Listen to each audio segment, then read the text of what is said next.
Hey, good morning, world. You're in the office with Joseph Skoda. You know, there was a time where I was afraid to be in an office because you'd be around so many other people. Now, office work is kind of fun, but I came from a mechanic background. And that was exciting. You had a different camaraderie amongst your other coworkers and kind of enjoy live and turning wrenches and joking with one another. And that was exciting. Even though my uniform, because this was in the military, even though my uniform was always dirty and ripped up and torn, and I smelled just like everyone else. We were in the same boat. Now, in an office environment, you still kid around. You can joke. You can rub each other even the wrong way in some cases, but it's just a different atmosphere. Well, you're always looking good. I mean, I went from being in BDUs, a battle dress uniform, to wearing my dress blues. Well, not necessarily my dress, but my blue uniform in the office environment. And rightfully so, that should be. Today, everyone wears their BDUs or DCUs or ADUs. I don't know what they call them right now. Very few people wear the blue.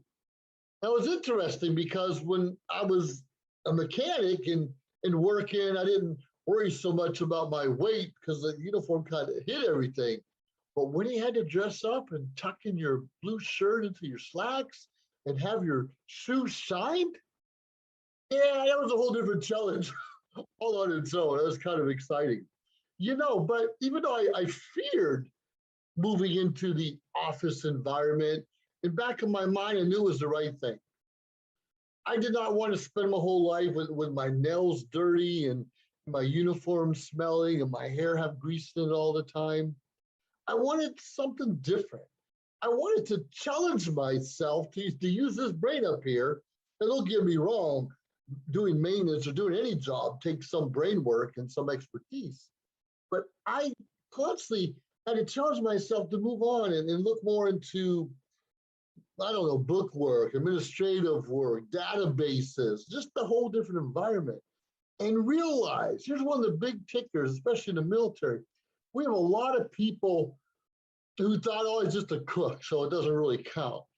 Well, it kind of does. If you're a cook or being an accountant or working in office or working on a plane or fueling a plane or a program manager oh, we all contributed to the bigger picture. We all gave what we could give.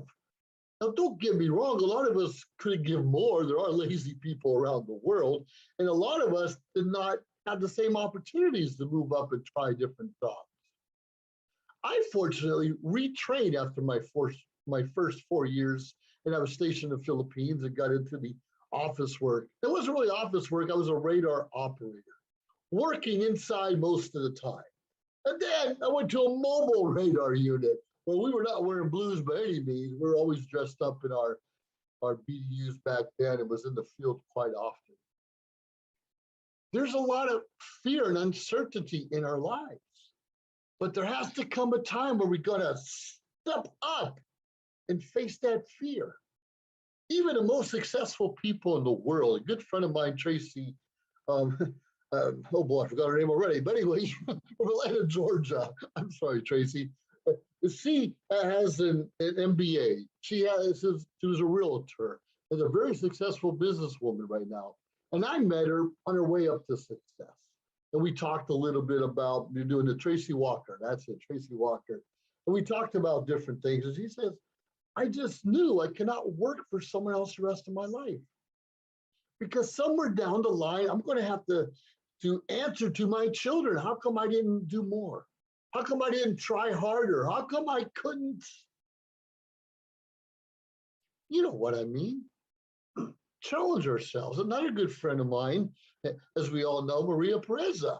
She's had lots of different jobs and has some education, but her passion is social media, shows network. Sure, there's a lot of fear because, excuse me, every entrepreneur has to give up that guaranteed steady income, whether it's high or low, to work on our passion, to search for our vision, to try and face the fear and do it anyways. Now, it's okay to fail. A lot of people, and I've failed over and over again at different business ventures. But I'm just failing myself. And here was the problem I had. I thought I had to compete with everyone else. I've seen people, we start like at the same level and they're boom, boom, boom, boom, making money right away. And sometimes I was doing just the opposite, losing money right away. Because despite how intelligent we think we are, despite everything else, our good looks and charm, there is some money involved in almost well in all business ventures, and definitely a time commitment, and that takes time. Now, never quit your job. If you work a 9 to 5, or I don't care, 12 to 12, whatever hours you have to provide food and support for your family, you do it. But use that money you're making there to fund your real passion. Now, here's something I've learned. Our passions can change from time to time. It could change. I started like selling things in the swap meet, in a flea market. I enjoyed it. Never made a lot of money. I did make $800 in one day one selling electronics. And that was kind of exciting. And of course, a couple months later, someone stole all of my electronics. And that was not as exciting, let me tell you. So you have to change your mindset. So I want to lug this stuff out to the swap meet every week. Now, you don't want to step in a flea market and sit there hoping someone's going to come in. Now, don't get me wrong, there's a lot of good money in that kind of venue, but that wasn't really my passion. So I tried different network marketing companies and it kept moving on. But here's one of the mistakes I made. I kept chasing that shiny nickel. Shiny nickel where a better opportunity arises tomorrow. You might already be all in on this one opportunity, this one business venture, and a week later, something better, maybe a better compensation plan comes out. Maybe you see some of your friends over there. Maybe we look at this statistic like, wow, this is bigger and better what I'm doing. That mindset kept me down for a very long time because I was constantly chasing. And guess what? They tell you to talk to your friends and family about whatever you're doing and be excited about it.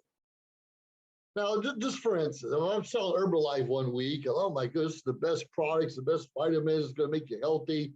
Rah, rah, rah. You can make some money on the side. And then next week, I'm selling Avon. Well, Herbalife's good, but Avon is just a little bit better because we're more into the makeup. People want to look pretty and all those kind of things. You're talking to the same friends and family and telling them, well, I made a mistake here. Let's do this instead. That's wrong thinking. If you think it's a better company, by all means, go for it. But don't bring those same people that you convinced over here with you on this side. Let them think for themselves. And don't you switch back a month later or switch it to another company a couple months later. That loses your stability, that loses your credibility, and quite frankly, potential profits along the way.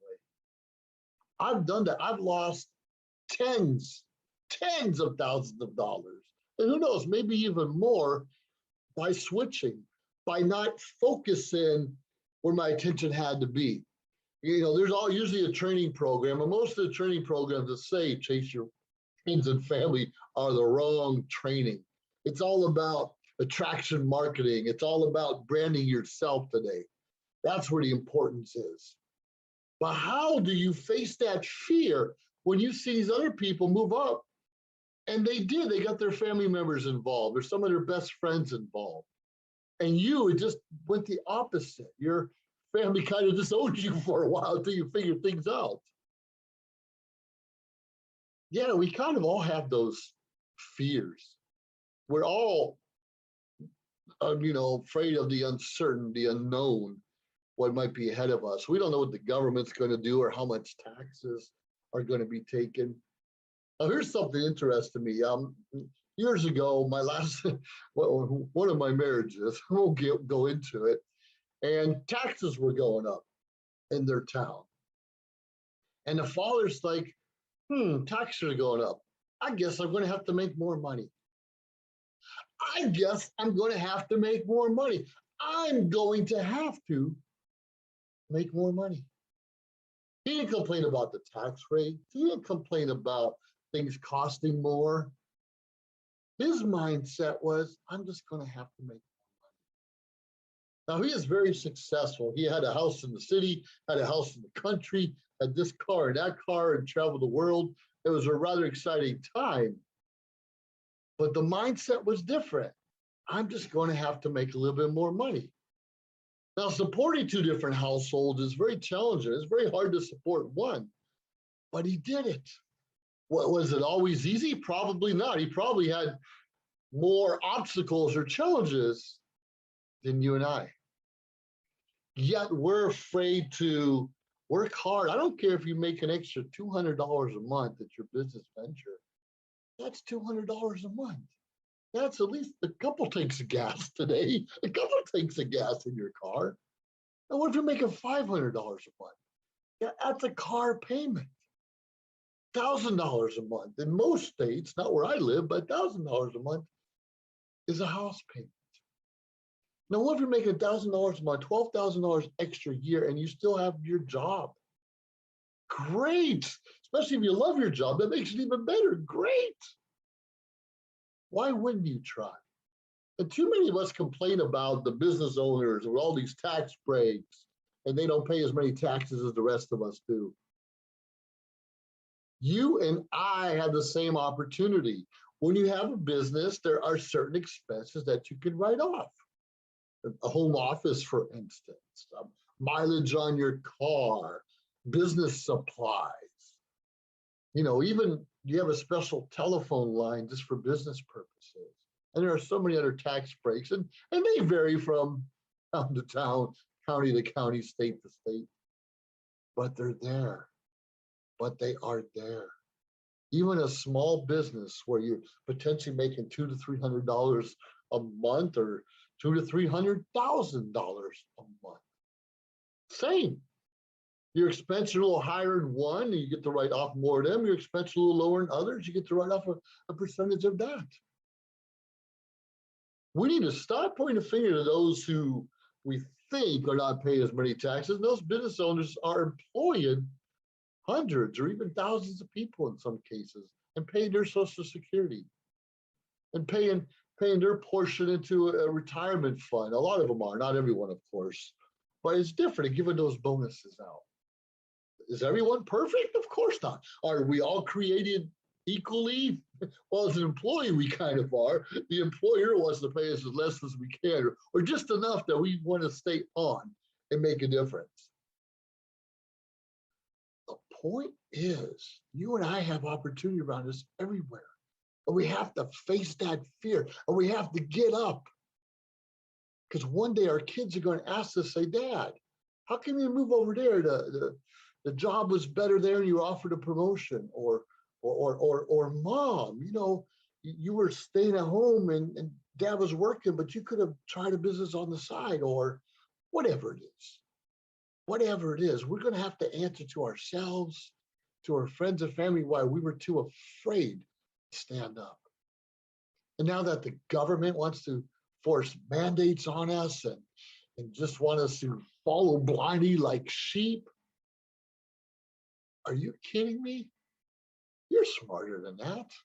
Maybe we're not, because we've been blindsided for so long that we don't even see the tyranny or the evil that surrounds us everywhere. One day you got to stand your ground. One day you got to stand up strong. One day you're going to have to join forces with the good.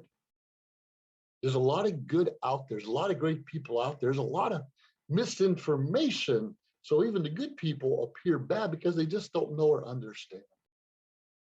Have that passion. Have that empathy for other people, and lift each other up rather than tearing them down. That's one of the biggest issues. We want to tear down the successful person, or we want to tear down the non-successful person. That's kind of what we do. Why? Are you competing against a successful person or that not successful person? You should be competing against yourself. And every day you should be putting your mindset a little bit stronger and more positive. Every day you should be finding a different way to learn a new skill. Every month you should be adding to your income. Now, there's a lot of different ways to do that, of course, and we talk about that in this series and some other things that we're involved with. And like I just mentioned earlier, I'm a veteran. And I have this nonprofit called GI Connections. And the whole purpose of GI Connections is to supply, provide, connect veterans with resources. What kind of resources? Well, maybe disability claims, maybe housing, maybe counseling for education or entrepreneurship. We all have something. We all have something to give. We all have something to learn. And despite your disability, and most of us have a disability in one way or another, you still matter. We still matter. We still have something to offer, despite our age, despite prejudices or things that tore us down in the past. If we continuously work this and make ourselves a little bit smarter and talk intellectually, not like a scholar all the time, and we can still have fun with our own languages, but don't degrade one another. Come on. We hear it a lot in our music. Don't degrade yourself or one another. That just makes you look ignorant, makes you look bad. And quite frankly, you're making people around you think it's okay. It's not okay to degrade others. It's not okay to degrade yourself. It's not okay to push people down. But it is okay to stand your ground. It is okay to do what's right. It is okay to challenge someone who enforces a mandate on you. Anyways, I forgot where I'm going with all this. And the bottom line is, just face your fear and do it anyways. Successful people also have fear, but they just persevere and push through it. And once they had a little success, then it's a little bit easier each and every time.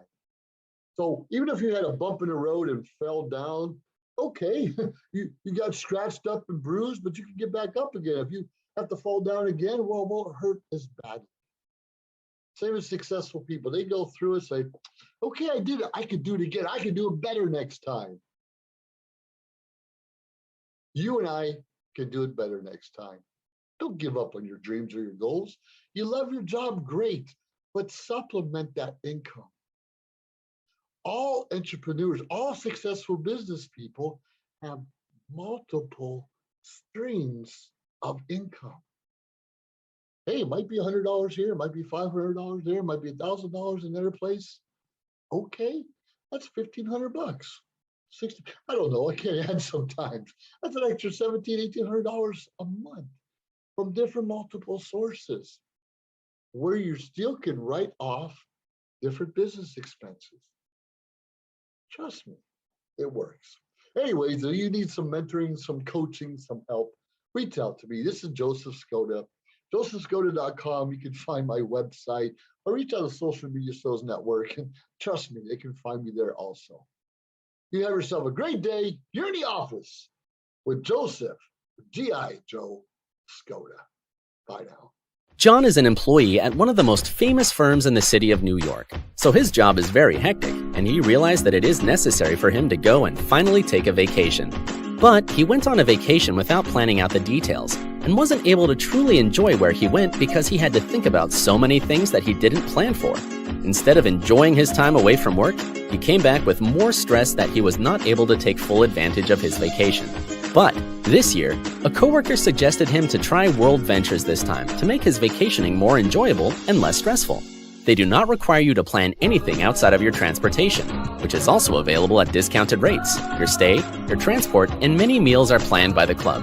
John liked the idea very much. He tries World Ventures, and his experience with the club was amazing, as he made many friends there with whom he had a great time. John recommends that everyone should try this club, as they are the best in business. See how the VIP-vacation-club.com can give you the right experience without all the hassle. Enjoy the VIP experience that only World Ventures provide. Listen, check it. Trying to feel a bridge, instead I burned it down.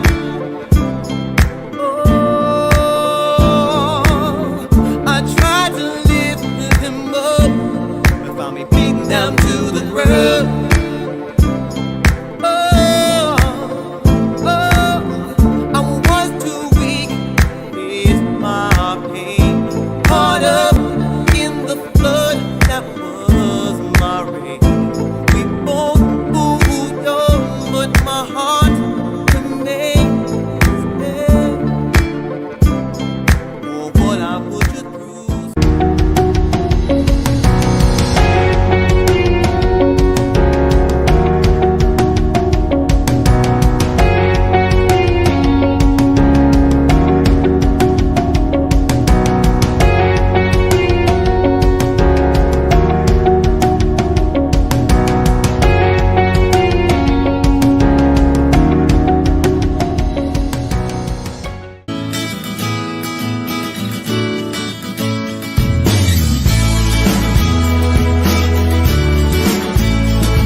welcome. Welcome to the show. You're in the office with Joseph Skoda, the office, the brick wall today. Pretty exciting. I often have to prepare, obviously, for videos and sometimes just to wake up. But have you ever put your clothes out the night before? So the next day when you're running off from work after you shower, you're just ready to go. You're all prepared. Now, I used to be a little more prepared like that. Well, thankfully, I was in the military for 21 years. I knew what I was going to wear the next day and the day after and the next year and so forth and so on in most cases. And that's exciting. So I was always prepared, at least mentally, physically, when I was in the military, but not always. In the very beginning, when I was a young airman, wearing my 3rd EMS hat, 3rd Equipment Maintenance Squadron at Clark Air Base, Philippines, I was young, 18, 19 years old. I wasn't really prepared for the future, but I was making preparations. I was taking college classes as soon as I could. I was learning other skills on the side. And actually, when I left the Philippines, I went to Maine. I got a part-time job and even invested in some rental property. Now, I was always preparing, but sometimes I prepared for things that didn't quite happen. I expect a different result than what actually happened. Have you ever had those disappointments in your life? I know we all have. We all have. Now, back when we bought a fourplex, and then I got stationed in Okinawa, Japan, right from Maine. Well, I hired a property manager that, well, he ripped us off. He was collecting the rent money, he was making the payments to the bank, and then one day he decided not to do it anymore. And I was actually deployed to Thailand. And when I come back from Thailand, I'm getting these bills. You're 1 month late on your rent or your mortgage, or 2 months later. I had 4 months, and you are 4 months behind in your mortgage payments. Now, this is before cell phone. This is back in the day. It took a long time for mail to get across the world for sure. But I remember calling my property manager. And he says, well, I had some bills that came up, and I'm just trying to catch up on my own bills and debt. But don't worry, I'll make it up to you, and I'll make those payments soon. It was probably, I don't know the exact month. It could have been May or June when I called him and said, oh, okay, I see, I understand. I'm going to do my best to be there in the fall. I tell him I'm coming in 4 to 5 months. Be prepared. I want to talk to you face to face. Well, somehow, somewhere, he prepared before I did. Now, let's just say it was I don't know, June when I caught him and told him I was coming. Well, it was probably the end of June or July when I flew out to Maine from Okinawa, Japan. Expensive, by the way. Don't get me wrong. A lot of money to do those things. I didn't have the money. I was 4 months behind on mortgage payments. I didn't have those kind of money. But I flew out there. And when I finally made my way up to the property, I found windows broken. I found a door cut in half. I found mosquitoes everywhere. No people. No people. Holes in walls. I found everything destroyed that I worked so hard to invest in, and it didn't come to pass. So I put money back into it, hired another manager, got a couple renters in there, and slowly started making some of the repairs necessary to make it habitable. Bottom line, to make it habitable. But we never could catch up with how much we owed. So long story short, we ended up foreclosing on that property. Now, when we invest in any property, whether it's a $20,000 or $200,000 or $2 million property or even car, and you fall behind on your payments, obviously the bank or whoever you got the loan from has a right and even an obligation to foreclose on you so they can recoup some of their money and sell the property to someone else. Now, I thought I was doing the right things. I was a 3-striper back then, and I was working really hard and saving my money. And my wife at the time, she was saving money. We're working together. But this was a kick in the gut. This was a military guy, a veteran. Well, I was active duty at the time and struggling to make ends meet. We don't make a lot of money in the military. I had a housing allowance. And I was investing that money into this property, which unfortunately I did not get to live in because I got orders to go overseas again. But the thing is, it was such a kick in the gut and slap in the face that what happened? Did I not prepare enough? Did I not have that emergency fund set up? Did I not do the right thing and vet the manager and check his background very well? Well, all those things are true, and it scared us. The wife and I at that time, it took us several years, probably 5 or 6 years later, before we even considered buying a house together because we're still in the military. Every 3 or 4 years, we're going somewhere else. And we put a deposit on a property in Tucson, Arizona. And probably 3 or 4 weeks after we put the money down, we changed our mind. Like, oh my goodness, what if we have to move again? Will we be able to sell this property or rent it out? We don't know. The uncertainty. We were afraid that we may lose another property. And it's scary because we were not even going to live in there forever because we're going to move again. We're going to move again, and we never know when that's going to be. Have you ever underprepared for something and the timing maybe wasn't right, or maybe something's coming down the line right now? For instance, Bitcoin. Can you imagine if you invested in Bitcoin, what was 20, 30, $40 or even $500?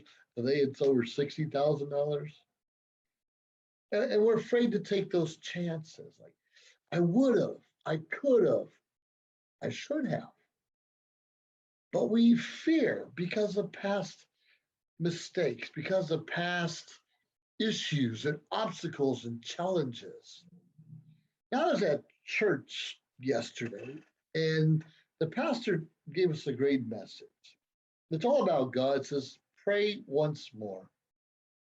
Because sometimes we'll pray for something and it doesn't come to pass. We may pray for a loved one's health to get better and they don't get better. We may pray for that better job and the better job never comes around. Now, sometimes we just give up. Okay, I prayed, I did my job. Now, that was God's job, or maybe his answer was no. And some people say if you pray once, it didn't work, well, you just have to have faith. Well, in the Bible, it says, Jesus himself says, pray often, continuously pray. So we can pray once more. Dear God, I hope Johnny really does get better and gonna live in your word and just heal him today in this one issue. Or, dear Lord, I haven't had a job in the last year, and I know you have the right one lined up for me and it's coming along, and I just pray that comes quickly. And dear Lord, help me meet my needs and pay my bills. Too often we stop praying because we lose that faith. It didn't happen. I guess it's not supposed to happen. And how many of us, this world we live in right now, dear Lord, give us a government we can trust that really takes care of their people. You know what I mean? Well, fuel prices go down, food become reasonably priced once again. So we need to continuously pray. And I file disability claims for veterans, for instance. And I have a lot of Korean War veterans, Vietnam veterans that have been denied, even for Agent Orange and many other things 20, 30, 40 years ago. And they just thought that was the end. Can't do anything about it. I applied. I was told no. I tried. Well, I encourage you to try again. I encourage you to find a veteran service officer with the American Legion, Disabled American Veterans, anywhere else, Marine Corps League. I'm not sure who else, your county service rep. There are people that can help walk you through that process and give you a little bit more hope. Maybe the answer is still no. But we need to try. We need to prepare. We need to continuously pray and take the actions needed for a better result, for a different result. Now, life's not perfect. We don't know who the president's going to be in 5 years from now. Hell, we don't know who the president's going to be in 5 months from now. Things are really changing fast. Not only we need to hold on to our faith, we need to take actions to ensure our children are messed with. Our parents aren't messed with. Our loved ones aren't messed with. Are we going to do it right each and every time? Of course not. Are we going to lose faith sometimes or get shooken up a little bit too much? Probably will. But I encourage you to prepare yourself, prepare your siblings, prepare your kids, prepare your parents. If you're not right with God, get right with God first. Pray about everything around us and take action and try not to. Sometimes we have to voice our opinions. Don't get me wrong, if you shut up, that's kind of telling the enemy they can walk all over you. That's wrong. But make sure you're talking educated wise, informational wise, purposeful wise. Don't just talk the talk. We are being bombarded daily by the devil, and the devil comes in human form.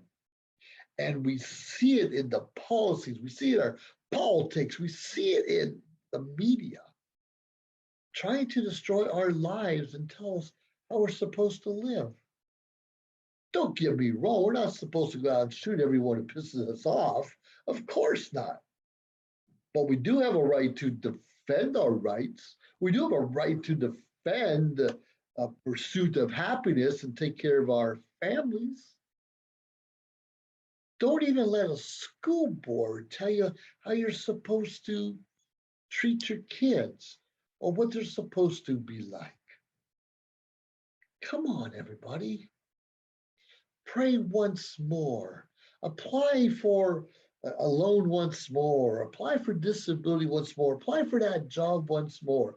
Ask that girl or guy out once more.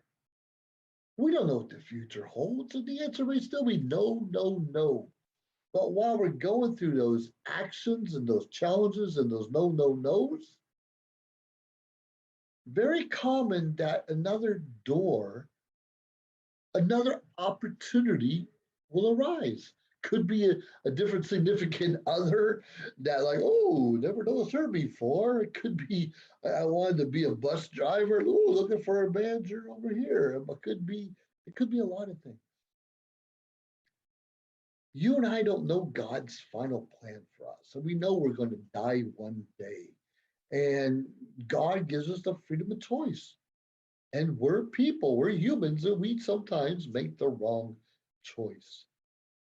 Try again to make the right choice. Try again to ask for guidance from God or for a mentor or from a coach so you can follow that path towards your own goals. But make sure you pray about it and you're on the right mindset of nothing else. Now, a lot of us are weak in our physical well-being, our mental well-being, our spiritual well-being.